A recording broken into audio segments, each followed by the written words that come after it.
Hello students आज के video lecture में हम ओप एम्प के द्वारा डिफरेंशियल इक्वेशन किस तरीके से सोल्व की जाती है ये सीखेंगे। स्टूडेंट्स इसे सीखने से पहले इससे पिछले वीडियो लेक्चर में जो हमने ओप एम्प की एप्लीकेशन को स्टडी किया था वो सब समराइज करेंगे, क्योंकि स्टूडेंट्स उनका इस आज के इस टॉपिक में यूज होगा, तो स्टूडेंट्स उनको भी एक बार समराइज किया जाना आवश्यक है ताकि उनके रिजल्ट हमको ध्यान होंगे तो हम उन रिजल्ट्स का आज के वीडियो लेक्चर में आसानी से यूज कर पाएंगे। तो स्टूडेंट शुरू करते हैं हम अपना आज का वीडियो लेक्चर। सबसे पहले मैं बात करूंगा स्टूडेंट्स इन्वर्टर की। इन्वर्टर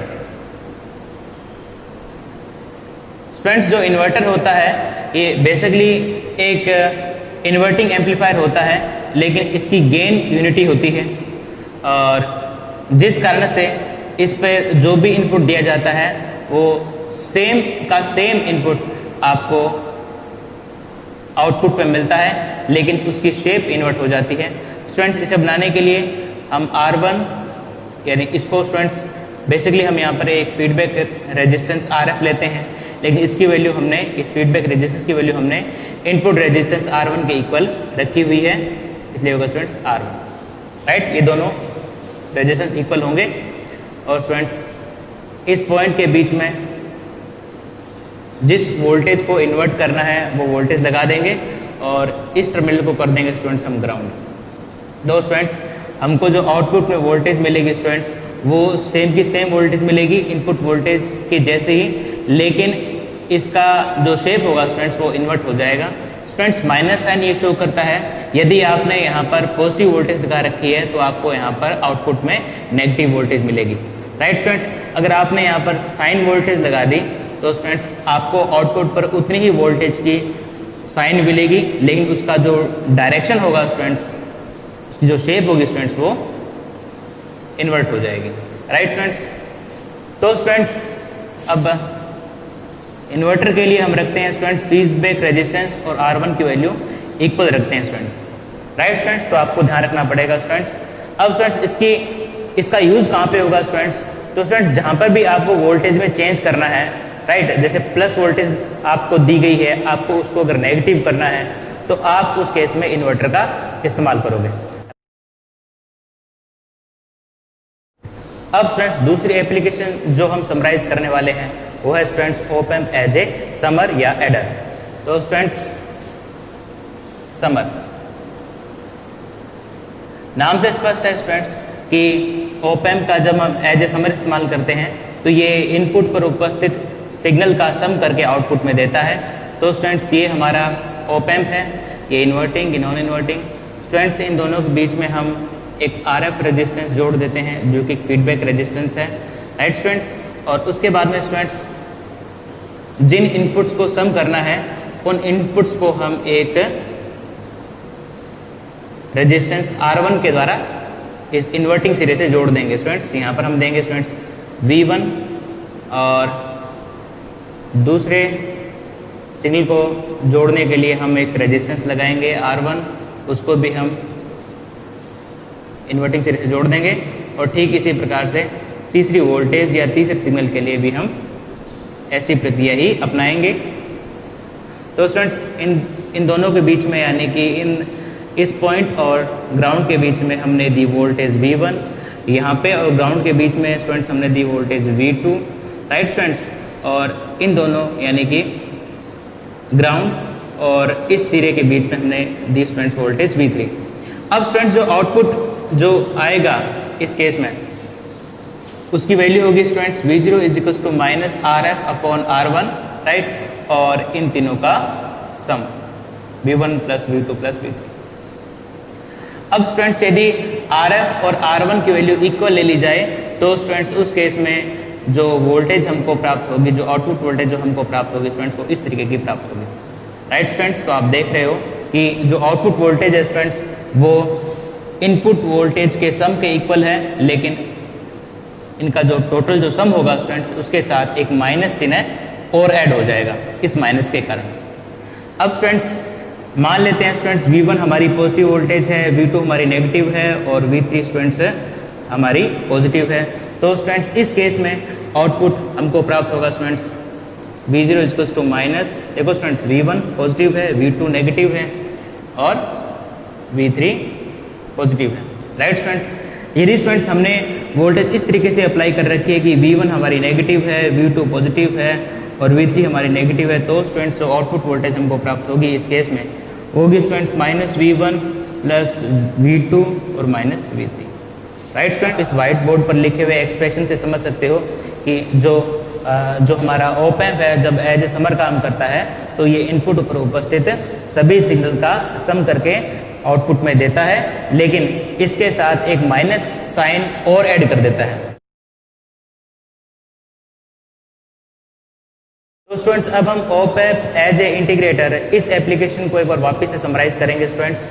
तो स्टूडेंट्स ऑप एम्प को एज ए इंटीग्रेटर बनाने के लिए हम स्टूडेंट्स क्या करेंगे कि इन्वर्टिंग सिरे और आउटपुट के बीच में हम एक फीडबैक रेजिस्टेंस जोड़ देंगे और उसके बाद में स्टूडेंट्स जिस वोल्टेज का इंटीग्रेशन करना है उस वोल्टेज को हम एक R1 रेजिस्टेंस की सहायता से या फिर एक R रेजिस्टेंस की सहायता से ऑप एम्प के इन्वर्टिंग सिरे से जोड़ देंगे और जो नॉन इन्वर्टिंग सिरा स्टूडेंट्स होगा उसको हम कर देंगे स्टूडेंट्स ग्राउंड।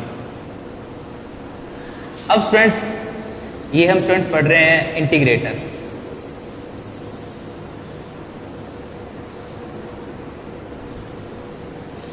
Right students. तो स्टूडेंट्स अब ये नाम से स्पष्ट है स्टूडेंट्स कि ये जो सर्किट होगा ये इनपुट का इंटीग्रेट करेगा और इंटीग्रेट करने के बाद में जो रिजल्ट होगा स्टूडेंट्स वो आउटपुट पे देगा। तो इसका जो आउटपुट आएगा students minus 1/RC, right students, और V और dt। ये V क्या चीज़ है स्टूडेंट्स, इन दोनों सिरों के बीच में वोल्टेज हमने अप्लाई कर दिया स्टूडेंट्स V। तो इस प्रकार से इसका आउटपुट इस समीकरण द्वारा दिया जाएगा। अब स्टूडेंट्स RC क्या चीज़ है स्टूडेंट्स, R का तो आपको पता लग गया कि ये इस इनपुट रेजिस्टेंस का मान है और C क्या चीज़ है स्टूडेंट्स। स्टूडेंट्स जो हमने यहाँ पर कैपेसिटर लगा रखा है उसकी कैपेसिटेंस मान लेते हैं C है, राइट स्टूडेंट्स। उसकी कैपेसिटेंस कितनी मान ली स्टूडेंट्स हमने C।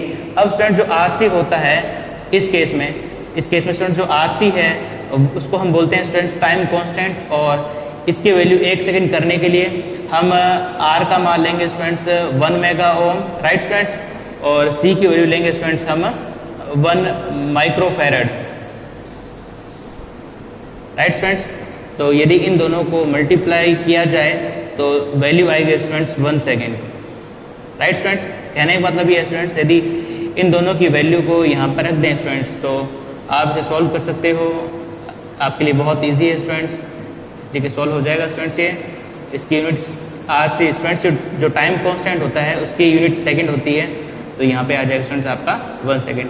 अब स्टूडेंट्स इस RC की वैल्यू 1 सेकंड को यदि आप इस इक्वेशन में रख दोगे स्टूडेंट्स तो आपके पास जो फाइनल आउटपुट आएगा वो ये होगा स्टूडेंट्स, राइट स्टूडेंट्स। इसका मतलब ये है स्टूडेंट्स कि जो भी आप इनपुट दोगे वो इंटीग्रेट होके आपको आउटपुट पे मिलेगा, राइट स्टूडेंट्स। इस एप्लीकेशन का भी आपको ध्यान रखना है स्टूडेंट्स। इस एप्लीकेशन का भी हम आज के वीडियो लेक्चर में जब हम डिफरेंशियल इक्वेशन को ऑप एम्प की सहायता से सॉल्व करेंगे, राइट, जब हम उसका एग्जांपल देखेंगे तब इस एप्लीकेशन का हम स्टूडेंट्स इस्तेमाल करेंगे। अब स्टूडेंट्स जो नेक्स्ट एप्लीकेशन है जो हम समराइज करेंगे स्टूडेंट्स वो है मल्टीप्लायर। स्टूडेंट्स ऑप एम्प अपने इनपुट को एक फिक्स नंबर से मल्टीप्लाई भी कर सकता है। स्टूडेंट्स इस सर्किट को बनाने के लिए हम एक ऑप एम्प लेंगे स्टूडेंट्स, राइट, और स्टूडेंट्स ये बेसिकली एक इन्वर्टिंग एम्पलीफायर है और इसकी जो प्रॉपर्टी है कि ये अपने इनपुट को एक कांस्टेंट नंबर से मल्टीप्लाई कर देता है, इसलिए इसको हम बोलते हैं स्टूडेंट्स मल्टीप्लायर। ये बेसिकली स्टूडेंट्स ये एक इन्वर्टिंग एम्पलीफायर है। अब स्टूडेंट्स हमको इसके बारे में पता है कि यहाँ हम जोड़ते हैं स्टूडेंट्स एक RF रेजिस्टेंस, राइट स्टूडेंट्स, और यहाँ पर हम जोड़ते हैं स्टूडेंट्स एक इनपुट रेजिस्टेंस R1 और उसके बाद में स्टूडेंट्स हम इस नॉन इन्वर्टिंग सिरे को कर देते हैं स्टूडेंट्स ग्राउंड।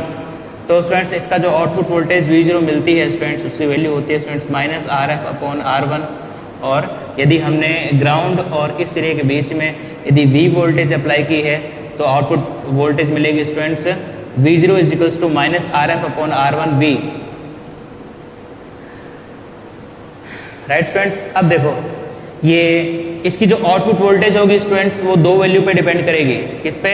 RF और R1 की वैल्यू पे डिपेंड करेगी, इन दोनों के अनुपात पे डिपेंड करेगी, इन दोनों के रेशियो पे डिपेंड करेगी। अब स्टूडेंट्स मान लेते हैं RF को हमने लिया है स्टूडेंट्स 5 किलो ओम, राइट, और R1 को लिया है स्टूडेंट्स हमने 1 किलो ओम। तो स्टूडेंट्स इन दोनों का जो रेशियो आएगा स्टूडेंट्स वो आएगा RF upon R1 is equals to 5, right. और यदि इसको हम यहाँ पर अप्लाई कर दें, इसकी जगह अप्लाई कर दें, तो स्टूडेंट्स ये आपको बताएगा कि जो आउटपुट वोल्टेज है वो इनपुट वोल्टेज का 5 टाइम्स है।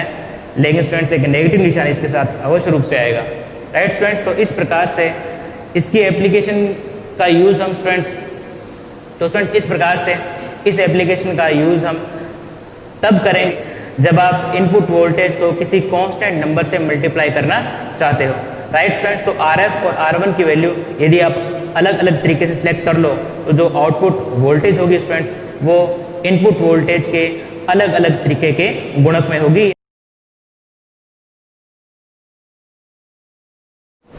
तो आइए स्टूडेंट्स अब हम डिफरेंशियल इक्वेशन को ओपन के द्वारा किस तरीके से सॉल्व किया जाता है, उसका सर्किट क्या होता है वो समझते हैं स्टूडेंट्स। आपके सामने ये एक इक्वेशन दे रखी है स्टूडेंट्स। अब इस इक्वेशन के लिए हम ऑप एम्प का सर्किट बनाना सीखेंगे। तो स्टूडेंट्स सबसे पहले तो आपको ये पता होना चाहिए कि किस तरीके के डिफरेंशियल इक्वेशन है। स्टूडेंट्स इस इक्वेशन में दो डेरिवेटिव प्रेजेंट हैं, एक तो फर्स्ट ऑर्डर का डेरिवेटिव, दूसरा सेकंड ऑर्डर का डेरिवेटिव। अब स्टूडेंट्स इन दोनों डेरिवेटिव्स में जो हाईएस्ट ऑर्डर का डेरिवेटिव है स्टूडेंट्स वो है सेकंड ऑर्डर का डेरिवेटिव। तो स्टूडेंट्स ये इक्वेशन हमारी सेकंड ऑर्डर डिफरेंशियल इक्वेशन होगी। क्या होगी स्टूडेंट्स? ये सेकंड ऑर्डर डिफरेंशियल इक्वेशन होगी। अब स्टूडेंट्स जो इसका हाईएस्ट ऑर्डर का जो डेरिवेटिव है उसको हम इक्वल साइन के एक तरफ ले लेंगे और जो रिमेनिंग टर्म्स है स्टूडेंट्स उनको हम इक्वल साइन के उस तरफ ले लेंगे। तो देखो -25 ये उस तरफ जाएगा तो हो जाएगा -5 dx अपॉन dt, राइट, और ये उस तरफ जाएगा तो स्टूडेंट्स ये पॉजिटिव हो जाएगा इस तरीके से। अब स्टूडेंट्स हम क्या करेंगे? अब स्टूडेंट्स हम एक ऑप एम्प बनाएंगे, राइट, और ऑप एम्प के समर एप्लीकेशन का इस्तेमाल करेंगे। इसको स्टूडेंट्स मैंने मान लिया 1 के। अब स्टूडेंट्स क्या है कि ये जो डायग्राम है ये कम्बरसम न लगे, इसलिए स्टूडेंट्स मैं क्या करूंगा कि ये जो यहाँ पर 1 के ओम लिखते हैं स्टूडेंट्स, इसके ओम को नहीं लगाऊंगा, राइट, 1 के लिखेंगे इसका मान। और स्टूडेंट्स ये जो इन सिरा है स्टूडेंट्स, ये जो एंड है नॉन इनवर्टिंग सिरा, उसको हम स्टूडेंट्स अक्सर ग्राउंड करते हैं। तो स्टूडेंट्स उस ग्राउंड को मैं इस डायग्राम में नहीं दिखाऊंगा। अब स्टूडेंट्स कुछ कैलकुलेशन स्टूडेंट्स हमको सेपरेटली करनी पड़ेगी और उसको मैं इस सेक्शन में करूंगा। अब स्टूडेंट्स क्या है कि यहाँ पर 3 इनपुट वोल्टेजेस हैं, राइट, फर्स्ट, सेकंड, थर्ड। अब इन तीनों का सम करना है, राइट। तो स्टूडेंट्स देखो एक वोल्टेज को सम करने के लिए, ये दूसरी वोल्टेज को सम करने के लिए और ये तीसरी वोल्टेज को सम करने के लिए, राइट स्टूडेंट्स। ये पहली वोल्टेज को सम करने के लिए, दूसरी वोल्टेज को सम करने के लिए और ये तीसरी वोल्टेज को सम करने के लिए, राइट स्टूडेंट्स। अब क्या है स्टूडेंट्स, हम किसी एक्सटर्नल सोर्स के द्वारा इस सिरे और ग्राउंड के बीच में कितना स्टूडेंट्स यहाँ पर -25 वोल्ट, तो -25 वोल्ट यहाँ पर लगा देंगे। अब स्टूडेंट्स क्या है कि ये जो रिमेनिंग सिरे हैं स्टूडेंट्स, अब हम एज्यूम कर लेंगे, दिमाग में कल्पना कर लेंगे कि यहाँ पर तो लगा हुआ है students -5 dx upon dt, right. जो सेकंड टर्म आ रही है स्टूडेंट्स इस इक्वेशन की, जो ये सेकंड टर्म है स्टूडेंट्स, वो हम मानते हैं स्टूडेंट्स कि वो उसके कॉरेस्पॉन्डिंग जो वोल्टेज है स्टूडेंट्स कितनी -5 dx अपॉन dt वो यहाँ पर लगाई गई है, राइट स्टूडेंट्स, इस दूसरे सिरे पर। और स्टूडेंट जो तीसरा सिरा है स्टूडेंट्स, उस पर हम ये कल्पना कर लेंगे कि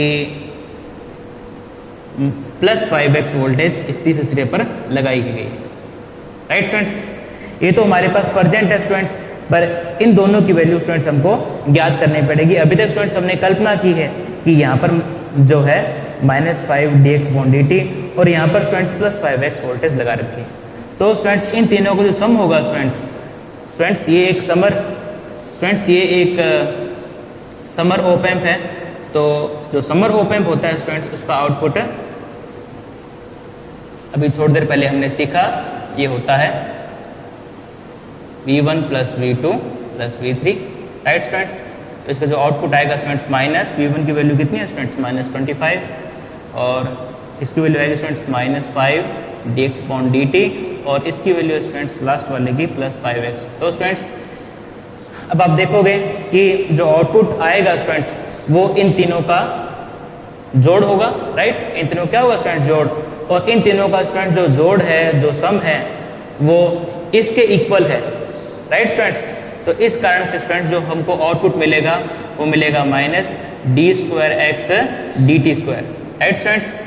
माइनस के बारे में समझिए स्टूडेंट्स कि माइनस क्यों आया, क्योंकि स्टूडेंट्स इन ब्रैकेट्स के बाहर स्टूडेंट्स ये माइनस है, जबकि इन तीनों वोल्टेजेस का जो सम है स्टूडेंट्स वो d²x/dt² है, राइट। तो इसकी वैल्यू हमने लिख दी यहाँ पर और ये बाहर जो ब्रैकेट वाला माइनस है, जो इस ब्रैकेट के बाहर जो माइनस है स्टूडेंट्स उसको हमने लिख दिया यहाँ पर। तो स्टूडेंट्स इसका जो आउटपुट मिलेगा स्टूडेंट्स कितना? -d²x dt²। थोड़ा ऊपर लिख दूँ स्टूडेंट्स मैं इसको, ताकि जो है ये आगे लाइन ड्रॉ करने में मेरे को दिक्कत नहीं आएगी, राइट स्टूडेंट्स। कोई दिक्कत नहीं है स्टूडेंट्स अभी यहाँ पे आपको। अब स्टूडेंट्स क्या करेंगे, हम क्या करेंगे, इस टर्म का इंटीग्रेशन करने के लिए हम एक इंटीग्रेटर लगा देंगे, राइट। और ये हमने स्टूडेंट्स लगा दिया है कि इंटीग्रेटर। यहाँ पर हमने लगा दिया स्टूडेंट्स एक C वैल्यू का कैपेसिटर और स्टूडेंट्स इसकी वैल्यू हमने स्टूडेंट्स ले रखी है 1 माइक्रोफेरेड और इसकी वैल्यू स्टूडेंट्स हमने ले रखी है 1 मेगा ओम। तो इन दोनों का स्टूडेंट्स जो टाइम कांस्टेंट होगा वो 1 सेकंड होगा। तो स्टूडेंट्स इस कारण से जो हमको आउटपुट मिलेगा इंटीग्रेटर में तो वो इस प्रकार से मिलेगा स्टूडेंट्स V dt। तो स्टूडेंट्स यदि हम स्टूडेंट्स अब देखो हमने यहाँ पर इनपुट वोल्टेज कौन सी दी है स्टूडेंट्स, -d²x/dt², राइट स्टूडेंट्स। तो इस V की जगह क्या आ जाएगा स्टूडेंट्स, V क्या है स्टूडेंट्स, इनपुट वोल्टेज, और इनपुट वोल्टेज के रूप में हमने इस टर्म का यूज किया है, इस वोल्टेज का यूज किया है। तो स्टूडेंट्स माइनस d²x dt² और स्टूडेंट्स ये हमारा हो गया स्टूडेंट्स dt। अब स्टूडेंट्स इसका जब हम देखो ये माइनस और ये माइनस क्या हो जाएगा स्टूडेंट्स प्लस, और इसका इंटीग्रेशन करेंगे तो स्टूडेंट्स क्या आएगा dx/dt, राइट। तो स्टूडेंट्स क्या आएगा इसका dx/dt। यहाँ तक कोई दिक्कत नहीं है स्टूडेंट्स, इजी है, राइट स्टूडेंट्स। अब देखो क्या है स्टूडेंट्स, यहां पर आ रहा है स्टूडेंट्स पॉजिटिव dx/dt, जबकि स्टूडेंट्स मेरे को इस टर्म में कन्वर्ट करना है, राइट। यानी मेरे को ये जो टर्म है dx/dt इसको मेरे को -5 dx/dt में कन्वर्ट करना है। तो स्टूडेंट्स यहाँ पर कहने का मतलब ये है स्टूडेंट्स कि मेरे को इसमें -5 मल्टीप्लाई करना है। यदि इस टर्म में -5 मल्टीप्लाई हो जाए तो स्टूडेंट्स ये टर्म हमारी इस टर्म में कन्वर्ट हो जाएगी, राइट स्टूडेंट्स। तो क्या करें स्टूडेंट्स यहाँ पर -5। अब स्टूडेंट्स इस -5 को मल्टीप्लाई करने के लिए हम एक मल्टीप्लायर का इस्तेमाल करेंगे और ये हमने बना दिया स्टूडेंट्स मल्टीप्लायर का सर्किट। ये स्टूडेंट्स इनपुट रेजिस्टेंस और ये स्टूडेंट्स हो गया RF फीडबैक रेजिस्टेंस। अब स्टूडेंट्स जैसे मैंने आपको बताया कि जब हम मल्टीप्लायर का इस्तेमाल करते हैं तो स्टूडेंट्स जो आउटपुट वोल्टेज होती है वो RF और R1 के रेशियो पे डिपेंड करती है। अब स्टूडेंट्स RF को मैंने लिया स्टूडेंट्स 5 किलो ओम और R1 को लिया स्टूडेंट्स मैंने 1 के ओम। तो स्टूडेंट्स जो RF और R1 का जो रेशियो आएगा स्टूडेंट्स वो कितना हो जाएगा स्टूडेंट्स 5/1 बाकी आपस में k ओम से k ओम कैंसिल हो जाएगा स्टूडेंट्स, तो ये होगा स्टूडेंट्स 5, राइट। तो आउटपुट वोल्टेज कितनी हो जाएगी स्टूडेंट्स यहाँ पर V0 इक्वल्स टू -5 और V, राइट स्टूडेंट्स।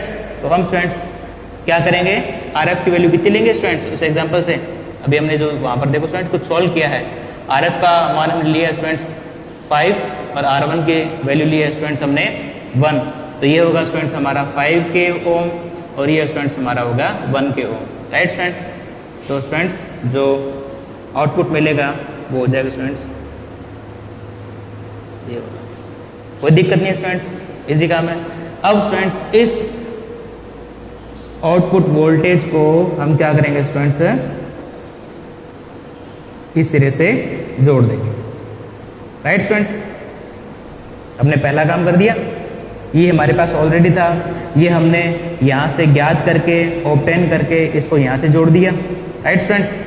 अब स्टूडेंट्स हमारे पास रह गया 5x, इसको हमको इसको ढूंढना है स्टूडेंट्स। तो अब क्या है स्टूडेंट्स, इस टर्म को हमको x के रूप में कन्वर्ट करना है। तो स्टूडेंट्स यदि हम इस टर्म का एक बार फिर से इंटीग्रेशन कर दें, राइट, तो इसका अगर आप एक बार फिर से इंटीग्रेशन कर दें तो स्टूडेंट्स इसका रिजल्ट क्या आएगा, माइनस, और यहाँ पे हमने जोड़ दिया स्टूडेंट्स एक कैपेसिटर, ठीक है। इस स्टूडेंट्स इस रेजिस्टेंस को लिया स्टूडेंट्स हमने 1 मेगा ओम और इसको लिया स्टूडेंट्स हमने 1 माइक्रोफैरड। तो स्टूडेंट्स इस केस में जो रिजल्ट आएगा स्टूडेंट्स वो ये वाला रिजल्ट आएगा, राइट। और इस रिजल्ट में यदि हम माइनस, स्टूडेंट्स यहाँ पर देखो क्या है, dx/dt, ये प्लस का है माइनस का नहीं है, ये dx/dt, और ये स्टूडेंट्स हमारा हो गया, अब ये स्टूडेंट्स हमारा हो गया यहाँ पर इसका इंटीग्रेशन, और इंटीग्रेशन हो जाएगा स्टूडेंट्स इसका -x, राइट स्टूडेंट्स। कोई दिक्कत नहीं है, क्या आ गया स्टूडेंट्स यहाँ पर -x। अब स्टूडेंट्स हमको यहाँ पर चाहिए था प्लस, राइट, प्लस 5x। अब स्टूडेंट्स हमारे पास यहाँ क्या आ रहा है स्टूडेंट्स, -x। अब स्टूडेंट्स एक बात सुनो मेरी, इसको इसमें कन्वर्ट करने के लिए क्या चाहिए आपको, देखो ये x है, -x इनपुट है स्टूडेंट्स। यदि हम इसको मल्टीप्लायर में एज ए इनपुट दे दें, इस वोल्टेज को यदि हम मल्टीप्लायर में एज ए इनपुट दे दें और मल्टीप्लायर को हम इस तरीके से रखें कि आउटपुट वोल्टेज इनपुट वोल्टेज का -5 टाइम हो, तो ये बनेगा स्टूडेंट्स, ये आउटपुट वोल्टेज हमको प्राप्त होगी। -x हमने कर दिया इनपुट और हमने मल्टीप्लायर इस तरीके से बनाया है कि इसका जो आउटपुट वोल्टेज है वो इनपुट वोल्टेज का -5 टाइम है। तो स्टूडेंट्स ये हो गया स्टूडेंट्स हमारा माइनस, और माइनस क्या होगा स्टूडेंट्स, प्लस, राइट। तो स्टूडेंट्स 5x मिल गया, यही हमको चाहिए था। तो स्टूडेंट्स अब हम क्या करेंगे, यहां पर एक मल्टीप्लायर लगा देंगे, माइनस इनपुट क्या रहा है स्टूडेंट्स यहाँ पर। अब स्टूडेंट्स जो इसका इनपुट रेजिस्टेंस होगा वो हमने ले लिया स्टूडेंट्स 1K, और जो इसका फीडबैक रेजिस्टेंस होगा स्टूडेंट्स उसको हमने लिया स्टूडेंट्स 5K, राइट स्टूडेंट्स। ये हमने लिया स्टूडेंट्स 1K, ये हमने लिया स्टूडेंट्स 5K। तो इसका जो आउटपुट आएगा स्टूडेंट्स कितना हो जाएगा, देखो मैंने आपको यहाँ पर मैं आपको बता चुका हूँ, बिल्कुल सेम वही की वही कहानी है, बिल्कुल सेम वही है। RF का मान ले लिया मैंने 5, R1 का ले लिया मैंने 1, तो जो आउटपुट मिलेगा वो मिलेगा स्टूडेंट्स इनपुट वोल्टेज का -5 टाइम, राइट फ्रेंड्स। तो इनपुट वोल्टेज है यहाँ पर -x, तो ये हमें मिलेगा स्टूडेंट्स यहाँ पर +5x, राइट फ्रेंड्स, कोई दिक्कत नहीं है। अब फ्रेंड्स हम क्या करेंगे, इस सिरे को हम क्या करेंगे, इससे जोड़ देंगे, राइट स्टूडेंट्स। तो स्टूडेंट्स हमने ये वैल्यू हमारे पास ऑलरेडी थी, ये वैल्यू हमने ज्ञात कर ली, ये भी वैल्यू हमने ज्ञात कर ली। तो स्टूडेंट्स इस केस में जो हमको आउटपुट मिल रहा है स्टूडेंट्स ये तो आपको पता है ना कि यदि आप इस डिफरेंशियल इक्वेशन को सोल्व करोगे तो आपको x की वैल्यू ज्ञात करनी है, राइट स्टूडेंट्स। जब भी हम किसी डिफरेंशियल इक्वेशन को सॉल्व करते हैं तो बेसिकली हम x की वैल्यू ज्ञात करते हैं, राइट। और जो x की वैल्यू आती है स्टूडेंट्स वो अब आएगी स्टूडेंट्स t के टर्म में, यानी जो x की वैल्यू होगी स्टूडेंट्स वो t का एक फंक्शन होगी, राइट स्टूडेंट्स। हमको ज्ञात करना था स्टूडेंट्स क्या, x, और यहाँ पे क्या रहा स्टूडेंट्स माइनस x। अब स्टूडेंट्स इस माइनस x को x में कन्वर्ट करने के लिए क्या किया जाए, एक इन्वर्टर लगा दें स्टूडेंट्स। तो स्टूडेंट्स ये देखो हम यहाँ पर एक इन्वर्टर लगा रहे हैं,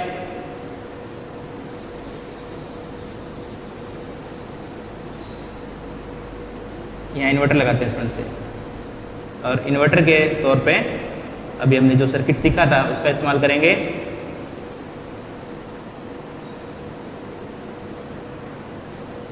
ये हमारा स्टूडेंट्स 1 के ले लेंगे इसको, ये भी 1 के ले लेंगे, राइट स्टूडेंट्स। ये हमारा स्टूडेंट्स कितना आ रहा है स्टूडेंट्स, यहाँ पर इनपुट कितना है माइनस एक्स, राइट स्टूडेंट्स। तो आउटपुट मिलेगा स्टूडेंट्स कितना प्लस एक्स, राइट स्टूडेंट। अब इस प्लस एक्स को शो करने के लिए तो स्टूडेंट्स होता ये क्या है कि ये जो x की वैल्यू t पे किस तरीके से डिपेंड कर रही है, इस x और t में किस तरीके का ग्राफ प्राप्त होता है, ये ज्ञात करने के लिए, जानने के लिए हम यहाँ पर एक CRO लगा देंगे students, cathode ray ऑक्सिलोस्कोप, right students. तो इस कैथोड रे ऑक्सिलोस्कोप पर आपको एक इस तरीके का ग्राफ मिल जाएगा, राइट स्टूडेंट्स, और जो ग्राफ होगा वही इसका सोल्यूशन होगा।